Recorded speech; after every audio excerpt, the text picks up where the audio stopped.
ہمارے دو دشمن ہیں جو ہمیں جادہ مستقیم سے ہٹانے کے لیے دن رات کوشاں ہیں، ایک نفس اور دوسرا شیطان۔ نفس اور شیطان دونوں دشمن ہمیں راہ حق سے ہٹانے کے لیے دن رات جد و جہد میں ہیں اور ہمارے خلاف مساعی جد و جہد اور محنت کر رہے ہیں۔ ان میں جو نفس ہے وہ بڑا دشمن ہے یا شیطان بڑا دشمن ہے؟ عمومی طور پہ تو یہ کہا جاتا ہے کہ شیطان نے ہمیں ورغلا دیا، لیکن شیطان جب خود ورغلایا گیا، شیطان جب شیطان بنا تو اس وقت کوئی دوسرا شیطان تو نہیں تھا جس نے شیطان کو ورغلایا، وہ نفس تھا جو شیطان کو بھی شیطان بنا۔ نفس نے اندر سے سر اٹھا کے کہا تھا نا، انا خیر منہ، میں بہتر ہوں، اور باقاعدہ دلیل کھڑی کر لی اس کے نفس نے، خلقتنی من نار وخلقتہ من طین، مجھے تو نے آگ سے پیدا کیا ہے، اسے تو نے مٹی سے پیدا کیا۔ مٹی افضل نہیں ہوتی، مفضول ہوتی ہے، اور آگ اٹھتی ہے اوپر کو جاتی ہے، یہ افضل ہے، لہٰذا افضل مفضول کو سجدہ کیسے کرے؟ میں سجدہ نہیں کروں گا۔ باقاعدہ اس کے نفس نے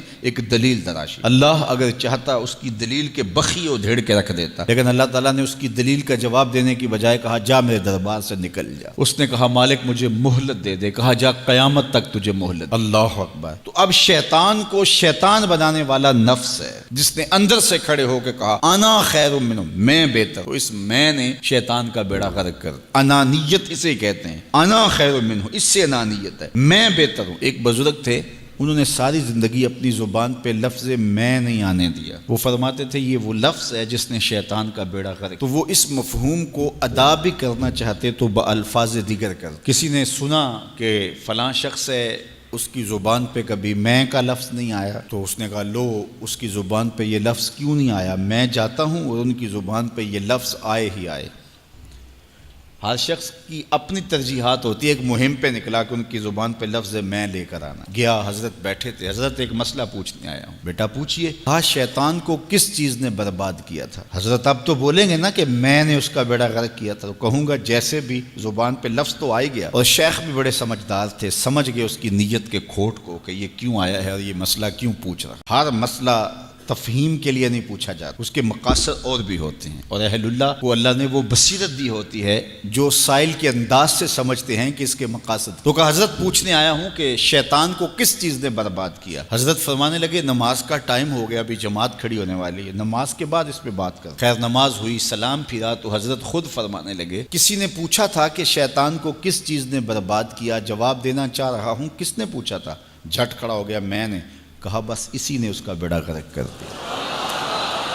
تو انانیت میں جو ہے یہ شیطان کو شیطان بنانے والی، نفس جس نے اندر سے سر اٹھایا اور کہا انا خیر منہ، میں بہتر ہوں، تو یہ شیطان کو شیطان بنانے والا نفس ہے۔ تو نفس شیطان سے بھی بڑا دشمن۔ اب ہمارے ساتھ دو بڑے دشمن لگے ہوئے، ایک شیطان اور دوسرا نفس، اور دونوں ہمارے باطن کو اجاڑنے کے لیے، ہمارے من کو بے چراغ کرنے کے لیے، ہمارے اندر کی روشنیاں بجھانے کے لیے دن رات کوشاں۔ ایک تنہا ناتواں اکیلی جاں، دو دشمنوں کے نرغے میں، اور دونوں دشمن بڑے تگڑے اور بہت طاقتور، اور ہر وقت ہمارے اوپر حملہ آور۔ الشیطان جاسم علی قلب ابن آدم فاذا ذکر اللہ خنس واذا غفل وسوس۔ حضرت نبی رحمت صلی اللہ علیہ وآلہ وسلم نے ارشاد فرمایا شیطان اولاد آدم کے دل پہ قبضہ جماتا ہے، اور جب بندہ غافل ہوتا ہے تو یہ وسوسے ڈالتا ہے، اور جب بندہ اللہ کا ذکر کرتا ہے تو یہ بھاگ جاتا ہے۔ تو شیطان وسوسہ اندازی کرتا ہے، باطن کو اجاڑتا ہے، من کو لوٹتا ہے۔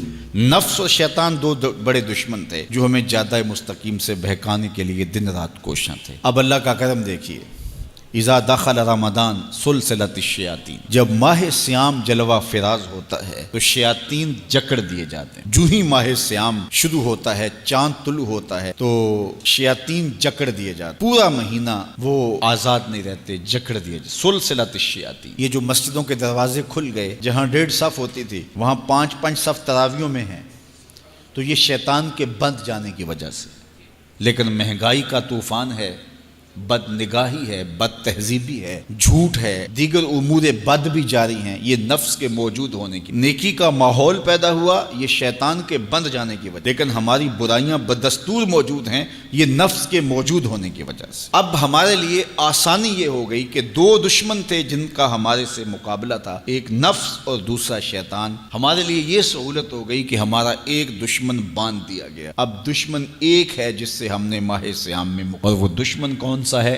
نفس۔ اب نفس کا مقابلہ اتنا آسان بھی نہیں، یہ بہت ڈاڈا دشمن ہے، اندر کا دشمن ہے، گھر کا بھیدی ہے۔ باج فقیراں کسے نہیں ماریا، باہو ظالم چور اندر داہو۔ یہ بڑا سخت اور بڑا شدید قسم کا دشمن ہے۔ یہ اس کی چالیں بہت باریک، شیطان کی چالیں بھی بڑی باریک ہیں اور نفس کی چالیں اس سے بھی زیادہ باریک۔ اب کیسے مقابلہ کریں گے؟ شیطان بھی ہماری متاع عمل کو لوٹنا چاہتا ہے، حتیٰ کہ ہمارے ایمان کو برباد کرنے پر تلا ہوا ہے، اور نفس بھی چالیں چل رہا ہے، اور ہم اپنی زندگی لاؤبالی میں گزارتے چلے جا رہے ہیں۔ ہمیں پتہ ہی نہیں کہ ہم موت کے کتنا قریب ہو رہے ہیں، اور شیطان ہمارے اوپر، نفس ہمارے اوپر حملہ آور ہے، اور یہ چاہتے ہیں ٹھیک ہے یہ چلتا رہے، یہ رسمی زندگی گزارتا رہے، کوئی بات نہیں، اس کے اندر کو ہم لوٹ لیں۔ اور یہ دونوں دن رات لگے ہوئے۔ ماہ سیام آیا تو ہمارا ایک دشمن بند گیا، ہمیں تھوڑی سی سہولت مل گئی۔ اب ایک ہی دشمن باقی ہے جس سے مقابلہ کرنا باقی ہے، اور وہ ہے نفس۔ اب نفس سے مقابلہ کیسے ہوگا؟ تو کسی ایکسپرٹ سے پوچھیں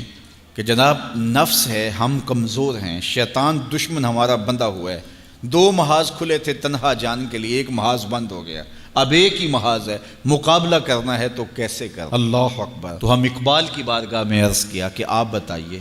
وہ کہنے لگے میں آپ کو اپنے مرشد مولانا رومی کے پاس لے جاتا ہوں۔ رومی کے پاس اقبال لے کر کے گئے تو رومی نے کہا کہ میں آپ کو ایک اور شخص کا پتہ بتاتا ہوں، اور وہ اتنا کامل ہے اور اس شعبے میں اس قدر ایکسپرٹ ہے۔ اس نے کہا ہفت شہر عشق را اتار گشت، ما ہنوز اندر خمیں یک کوچام۔ عشق کے 7 شہر حضرت شیخ فرید الدین اتار گھوم چکے ہیں، اور ہم پہلے شہر کی پہلی گلی کے کونے میں کھڑے ہیں۔ یعنی اتنا بڑا شخص شیخ فرید الدین علیہ رحمہ، تو کہا وہ بتائیں گے تمہیں کہ نفس کا مقابلہ کیسے کرنا ہے۔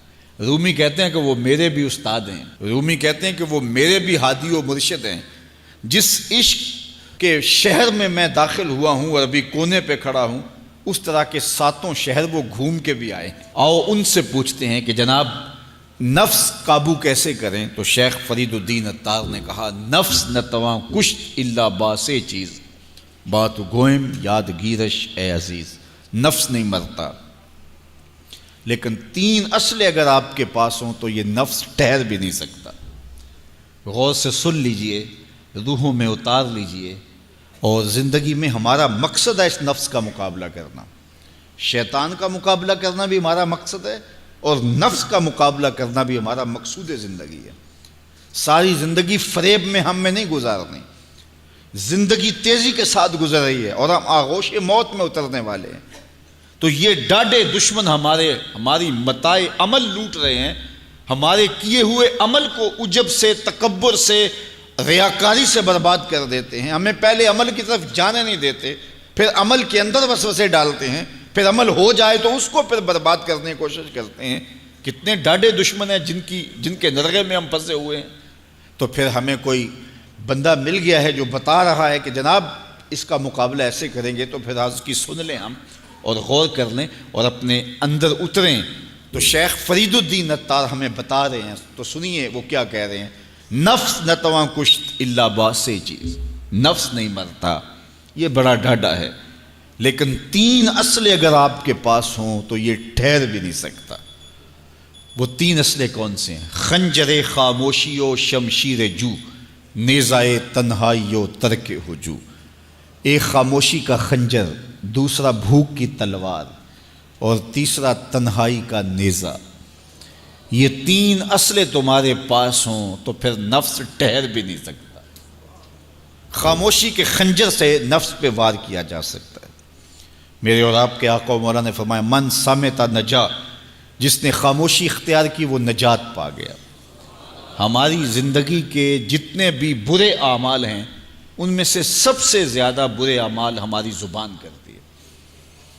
ہمارے ہاتھ بھی گناہ کرتے ہیں، کسی پہ ظلم کریں تو گناہ کرتے ہیں، ہمارے پاؤں بھی گناہ کرتے ہیں، برائی کے اڈے پہ چل کے جاتے ہیں، ہماری آنکھیں بھی گناہ کرتی ہیں، ہماری سوچیں بھی گناہ کرتی ہیں، ہم حرام کمائیں کھائیں تو پیٹ بھی ہمارا گناہ کرتا ہے، لیکن سب سے زیادہ گناہ ہماری زبان کرتی ہے۔ جھوٹ یہ بولتی ہے، غیبت یہ کرتی ہے، بہتان یہ لگاتی ہے، گالی گلوچ سب و شتم یہ کرتی ہے، گلے شکوے کا انداز، ناشکری کا لہجہ یہ اختیار کرتی ہے۔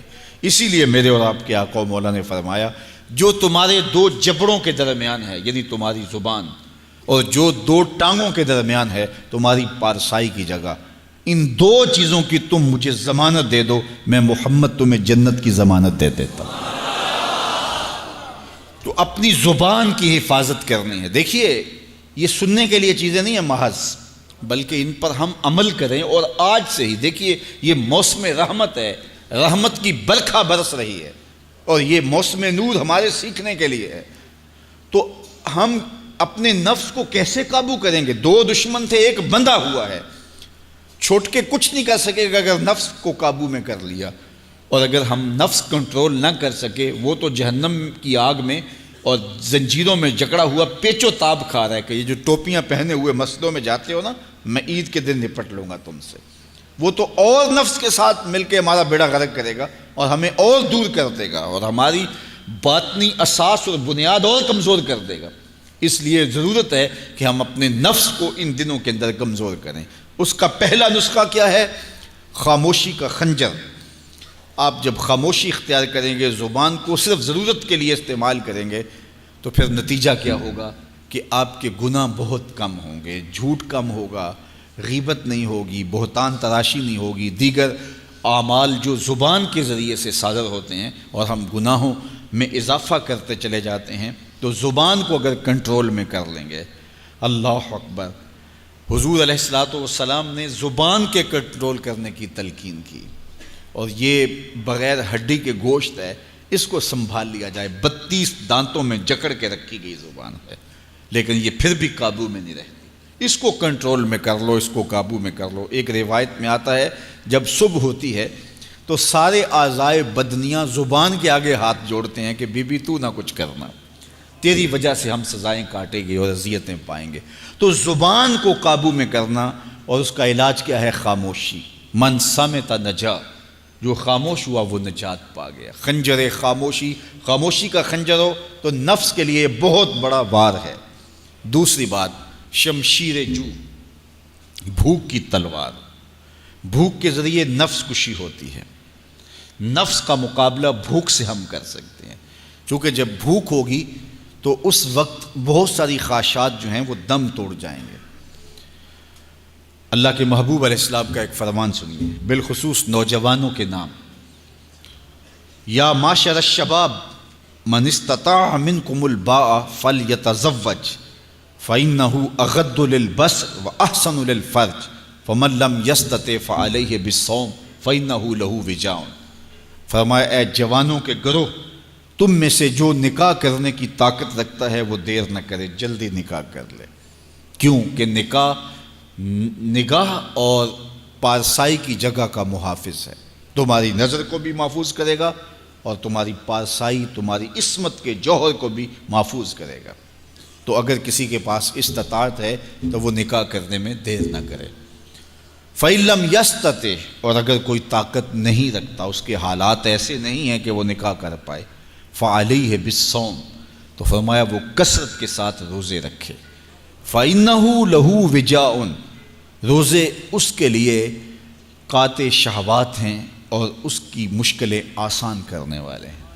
تو نوجوانوں کو اگر استطاعت نصیب ہو جائے تو وہ شرم نہ کریں، وہ نکاح کی طرف بڑھیں تاکہ ان کی عصمت کے جوہر کی حفاظت ہو سکے۔ لیکن کسی وجہ سے نکاح میں تاخیر ہے تو پھر وہ کثرت کے ساتھ روزے رکھیں۔ روزوں کی کثرت گناہ سے، شہوات سے، برائی سے، گناہوں سے انسان کو بچاتی ہے۔ تو کثرت کے ساتھ روزے رکھے جائیں تو روزہ بھوک جو ہے وہ نفس کشی کا ایک مؤثر ترین علاج ہے، اور یہ میرے اور آپ کے آقا و مولا نے بیان فرمایا۔ تو بھوک کی تلوار جو ہے یہ نفس کشی کا ایک مؤثر ذریعہ ہے، اور نفس کا سر کاٹنے کے لیے بھوک کی تلوار ہمیں ہر وقت حمائل کیے رکھنی چاہیے اور ہر وقت اپنے ساتھ لٹکا کے رکھنا چاہیے۔ کثرت کے ساتھ ہمیں روزے رکھنے چاہیے۔ تیسری بات فرمایا نیزہ تنہائی، تنہائی کا نیزہ۔ جب آپ عمومی طور پہ مجلسی زندگی میں ہوں گے تو بہت ساری خطائیں اور بہت سارے گناہ مجلسی زندگی میں آپ سے سرزد ہوں گے، تو جب آپ تنہائی اختیار کر لیں گے تو بہت سارے گناہوں سے بچ جائیں گے۔ حضرت شاہ نقشبند بخاری علیہ رحمہ فرماتے ہیں کہ فقیر کے لیے سب سے بہتر جگہ اللہ کا گھر مسجد ہے، یا پھر کامل شیخ کی صحبت ہے، یا پھر تنہائی ہے۔ چوتھی جگہ سوائے ہلاکت کے اور کچھ نہیں ہے۔ العافیۃ فی العزلہ، عزلت میں، تنہائی میں عافیت رکھی گئی ہے۔ اس لیے اپنے آپ کو ایسے ہجوم میں، ایسی جگہوں پہ لے جانے سے روکیں، اپنے آپ پر ضبط کریں جہاں نظر پاک نہیں رہتی، جہاں خیال کی پاکیزگی کا سامان نہیں رہتا، اور جہاں آپ کی جو ہے وہ آپ کی زبان محفوظ نہیں رہتی۔ دوستوں کے ساتھ بیٹھیے، آپ عزیزوں رشتہ داروں کے پاس جائیے، ضرور ملاقات کیجیے، لیکن اس کا ایک اعتدال ہونا چاہیے۔ اگر آپ سمجھتے ہیں کہ کسی جگہ جاتے ہوئے، کسی جگہ پہنچ کر آپ کی نظر میں پاکیزگی نہیں رہے گی، خیالات میں گندگیاں گردش کرنے لگ جائیں گی، سوچوں میں آوارگی آنے لگ جائے گی، تو وہ شادی کی تقریب ہو یا کوئی اور تقریب ہو، وہاں جانے سے اپنے آپ کو روک لیں، کیونکہ وہاں جا کے آپ اپنا کوئی فائدہ نہیں کر رہے، اپنا نقصان کرنے جا رہے ہیں۔ تو جہاں آپ کو یقین ہو کہ آپ وہاں اپنے آپ کو بچا نہیں پائیں گے، اپنی حفاظت نہیں کر پائیں گے، تو وہاں سے تنہائی بہتر ہے، وہاں سے عزلت بہتر ہے۔ تو یہ تین چیزیں ہم اگر کر لیں تو یہ نفس کشی کا ایک مؤثر ذریعہ ہے۔ اب ماہ صیام کے اندر اللہ تعالیٰ یہ تینوں چیزیں ہمیں نصیب کرتا ہے۔ ہم زیادہ بولتے نہیں ہیں، روزے سے ہوتے ہیں، بلکہ فرمایا اگر تم سے کوئی شخص بحثے، کوئی الجھے، کوئی لڑائی کرنا چاہے، بدتمیزی کرے، تو اس سے کہو انی صائم، میں روزہ رکھا ہوا ہے۔ اور اسی طرح بھوک تو میسر ہوتی ہی ہوتی ہے، اور تیسری بات کہ عزلت بھی میسر ہو جاتی ہے، اس میں آپ ذکر کے لیے، فکر کے لیے، روزے میں آپ تلاوت کلام مجید کے لیے تنہائی اختیار کرتے ہیں۔ تو گویا روزہ ایک ایسی تربیتی ورکشاپ ہے کہ جس کے ذریعے سے آپ کے نفس کی تہذیب ہو جاتی ہے۔ جب نفس قابو میں آ گیا، نفس کنٹرول میں آ گیا، نفس کو آپ نے کمزور کر لیا، تو شیطان چھٹ کے بھی کچھ نہیں کر سکے گا، کیونکہ شیطان ہمارے اوپر حملہ کرتا ہے نفس کے ذریعے سے۔